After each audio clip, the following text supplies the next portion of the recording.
दोस्तों, जैसा कि आप जानते हैं कि वक्फ़ बिल जो है दोनों संसदों से पास हो चुका था और इसी तरीके से राष्ट्रपति द्रौपदी मुर्मू के उस पर सिग्नेचर भी हो चुके थे और अब ये जो है कानून बन चुका था, कानून की शक्ल इख्तियार कर चुका था। लेकिन इस सिलसिले में हमारे बहुत सारे मुस्लिम लीडरान ने सुप्रीम कोर्ट के अंदर याचिकाएं दाखिल की और इस सिलसिले में तकरीबन 70 से ज़्यादा याचिकाएँ और अर्ज़ियाँ और दरख्वास्त जो है सुप्रीम कोर्ट के अंदर दाखिल की गई और उस पर आज सुनवाई हुई। और सुनवाई के दौरान जो है माशाल्लाह बहुत अच्छी अच्छी बातें निकल कर आई हैं। यानी वक्फ़ के अंदर जो वक्फ़ बाय यूज़र था, इसी तरीके से वक्फ़ के अंदर जो है गैर मुस्लिम का शामिल होना और इसी तरीके से वक्फ़ की वजह से जो हमारे मुल्क के अंदर जगह जगह फ़साद हो रहे हैं। अभी बंगाल के अंदर फ़साद हुआ, लोगों की जान चली गई। तो इस तरह की बहुत सारी बातें सुप्रीम कोर्ट में रखी गई। वकीलों ने आपस में डिस्कस किया, बातचीत की और ये कहा कि इस तरीक़े से बिल्कुल नहीं हो सकता। अगर इस तरीक़े से आप जो है अपनी ताकत के बलबूते पर इस तरह से बिल को पास कर दोगे तो फिर मुल्क के अंदर फितना फ़साद बर्पा हो जाएगा और मुल्क जो है फिर कहीं का नहीं रहेगा और फिर आपस में जो है लड़ाइयाँ होंगी, झगड़े होंगे तो मुल्क जो है तबाह व बर्बाद हो जाएगा। तो इसलिए आप मुसलमानों के हक़ को छीनना चाहते हैं और ऐसा जो है बिल्कुल नहीं हो सकता। तो एक बहुत ही अच्छी ख़बर और बहुत ही खुश करने वाली ख़बर ये सुप्रीम कोर्ट से निकल कर सामने आ रही है। अभी कोई आखिरी फ़ैसला तो नहीं हुआ है, लेकिन हाँ, जिन मुद्दों पर भी सुप्रीम कोर्ट के अंदर सुनवाई हुई है तो उसमें सरकार को फटकार लगाई गई है और सरकार को जो है सुप्रीम कोर्ट ने एक तरह से गलत करार दिया है कि आप जो ये कर रहे हो ये बिल्कुल गलत है, ऐसा जो है नहीं होना चाहिए। अब आप सब जानते हैं कि इस सिलसिले में हमारे उलमा इकराम ने कितनी मेहनतें की, कितनी कोशिशें की और मैंने भी आपको लगातार बहुत सारी वीडियोज़ इस सिलसिले में दिखाई और हमने आपसे ये कहा था कि इंशाअल्लाह ये बिल वापस होकर रहेगा। अगरचे सरकार ने अपने ताकत के बलबूते पर इसको पास कर लिया है, लेकिन ऐसा नहीं हो सकता है कि बिल पास हो जाए। अगर बिल पास हो गया, जैसा कि हो ही गया है, तो फिर हमारी सारी मस्जिदें, मदरसे ख़त्म हो जाएंगे, हम तो फिर कहीं के नहीं रहेंगे। तो इसलिए जो मुसलमानों का हक़ है कम से कम वो तो उनको मिलना चाहिए। जब कोई इंसान अपनी ज़मीन को वक्फ़ करता है तो वो किसी से छीन कर थोड़ी वक्फ़ करता है। अपनी ज़मीन है भाई, मेरे पैसों की कमाई हुई है, मेरे बाप दादा की ज़मीन है, मैं उसको वक्फ़ कर रहा हूँ, तो आप कौन होते हैं इसके अंदर दखल देने वाले। तो इस तरह की बहुत सारी बातों पर माशाल्लाह सुप्रीम कोर्ट के अंदर सुनवाई हुई और हमारे उलमा इकराम की मेहनतें कुछ न कुछ रंग लाई हैं। और जिस तरीक़े से हमारे उलमा इकराम ने रातों को रो रो कर जो है अल्लाह से दुआएं की और मुल्क के अलग अलग ख़ित्तों के अंदर एहतजाज किया, जलसे जुलूस किए, लोगों को जमा किया, तो अल्हम्दुलिल्लाह वो सारी की सारी मेहनतें जो है रंग ला रही हैं। इसलिए बहुत सारे लोग ये कहते हैं ना कि भाई एहतजाज करने से क्या होगा और जो है इस तरह से प्रोटेस्ट करने से क्या होगा। ऐसा बिल्कुल नहीं होगा, ज़रूर होगा। और आपने देखा ये माशाल्लाह जो है इस तरह की मेहनतें ये रंग ला रही हैं। अब आइए इस सिलसिले में मैं आपको न्यूज़ 24 की एक छोटी सी क्लिप दिखा देता हूँ। उसके अंदर आपको पूरी तफसील मालूम हो जाएगी और पूरी बात आपके समझ में आ जाएगी। तो आइए सुनिए। देखिए, आज करीब 2 घंटा सुनवाई हुई, 2 बजे से 4 बजे तक सुनवाई हुई और सुनवाई में जो याचिकाकर्ताओं की तरफ से देश के तमाम बड़े वकील पेश हुए थे, उसमें अभिषेक मनु सिंघवी, कपिल सिब्बल, राजीव धवन, ये लोग पेश हुए और उन्होंने ये बताने की कोशिश की कि ये कानून क्यों खराब है और उसके एक एक पहलुओं और एक एक प्रावधानों पर कोर्ट में चर्चा हुई।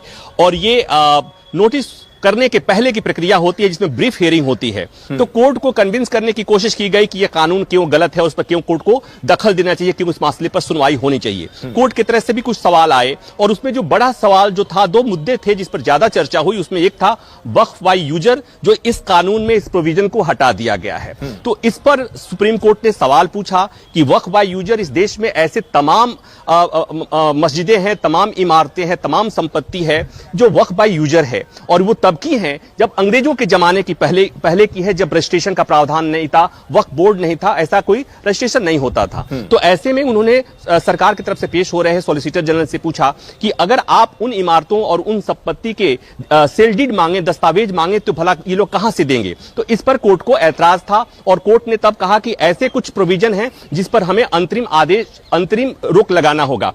कोर्ट ने एक बात और भी कही कि संसद से पारित कानून पर बगैर विस्तृत सुनवाई के अदालतों को कोई रोक नहीं लगाई जानी चाहिए, लेकिन यह जो प्रोविजन है ऐसा प्रोविजन है जिस पर हमें लगता है कि रोक लगाए जाने की जरूरत है। कोर्ट आदेश पारित करने वाला था, अंतरिम आदेश पारित करने वाला था, उस पर उसी दौरान एक और विवादास्पद पहलू थी जिस पर चर्चा हो रही थी, वो ये कि जो वक्फ बोर्ड है, वक्फ सेंट्रल वक्फ काउंसिल और स्टेट बोर्ड जो है, उसमें जो गैर मुस्लिम सदस्यों को उसमें नामित किए जाने का है, उसको लेकर भी सवाल उठ रहे हैं कि वो धार्मिक स्वतंत्रता पर कहीं ना कहीं हनन है। तो कोर्ट उस पर भी स्टे लगा रहा था। कोर्ट की तरफ से यह कहा गया कि जो एक्स ऑफिशियो मेंबर हैं वो किसी भी धर्म के हो सकते हैं, लेकिन बाकी कोई भी सदस्य दूसरे धर्म का नहीं हो सकता है। ये करीब करीब कोर्ट ने अपना अंतरिम आदेश लिखा दिया था, लेकिन उसी समय सॉलिसिटर जनरल ने विरोध किया कि माय लॉर्ड, हमारी पूरी बातें अभी नहीं हुई हैं, हम चाहते हैं कि आप अंतरिम आदेश पारित करने के पहले हमारी पूरी बातें सुन ले, हमारी पक्ष सुन ले, उसके बाद आपको जो आदेश पारित करना होगा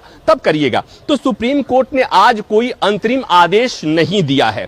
कोर्ट ने एक बार जरूर कहा कि हम इस मामले में नोटिस जारी करेंगे। सॉलिसिटर जनरल ने भी कहा कि माय लॉर्ड, आप कोई आदेश पारित मत करिए, हमें नोटिस जारी कर दीजिए, हम 2 हफ्ते में जवाब देंगे, हलफनामा देंगे, उसके बाद सुनिएगा और उसके बाद कोई नोटिस जारी करिएगा। तो कुल मिलाकर ये कि कोर्ट सॉलिसिटर जनरल के इस बात से कन्विंस हो गया कि कोर्ट ने कोई आदेश पारित नहीं किया है। कल 2 बजे एक बार फिर सुनवाई होगी और तब कोर्ट कोई आदेश पारित कर सकता है। अंतरिम आदेश जो भी होगा अंतरिम आदेश होगा, क्योंकि 100 से अधिक याचिकाएं हैं, दोनों पक्ष की याचिकाएं हैं, सरकार की दलीलें होंगी, तो ये सुनवाई लंबी चलेगी मतलब कई महीने लग सकते हैं इस मसले में के निस्तारण होने में। और एक महत्वपूर्ण बात और कि मुर्शिदाबाद में इस कानून को लेकर जो हिंसा हो रही है उस पर सुप्रीम कोर्ट ने चिंता जताई और सुप्रीम कोर्ट ने कहा कि जब मामला हमारे पास है, हम जब इसे देख रहे हैं, उस दौरान अगर ये हिंसा हो रही है तो ये ठीक नहीं है, ये चिंता की स्थिति है। तो मुर्शिदाबाद में हिंसा पर सुप्रीम कोर्ट ने चिंता जताई है, सीजेआई ने चिंता जताई है। कल 2 बजे फिर सुनवाई होगी, तब तक सुप्रीम कोर्ट ने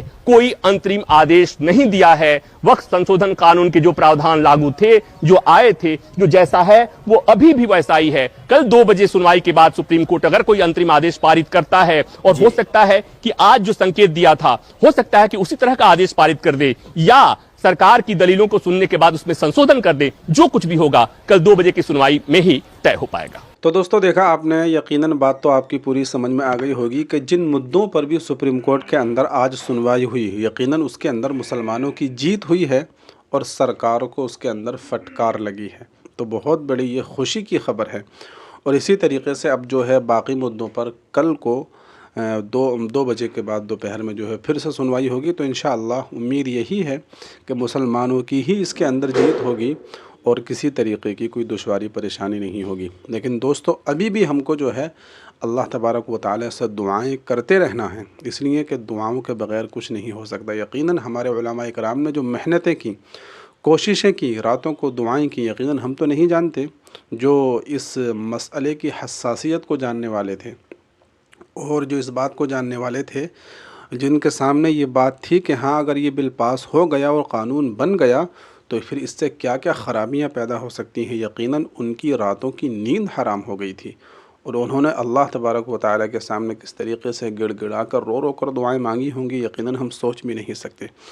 तो इसलिए हमें अभी भी लगातार अल्लाह तबारक व तआला से दुआएं मांगते रहना है। और उम्मीद यही है कि इंशाअल्लाह आने वाले दिनों के अंदर ज़रूर मुसलमानों को बहुत बड़ी खुशखबरी मिलेगी और ये बिल जो है वापस होगा, ये बिल जो है पास नहीं हो सकेगा इंशाअल्लाह। तो आप भी कमेंट में इंशाअल्लाह लिख दीजिए और ख़ुशी की ख़बर है तो अल्हम्दुलिल्लाह भी ज़रूर लिख दीजिए और वीडियो को ज़्यादा से ज़्यादा शेयर कीजिए। अब इसके बाद जैसे भी अगली ख़बर आएगी ज़रूर आपको जानकारी दी जाएगी।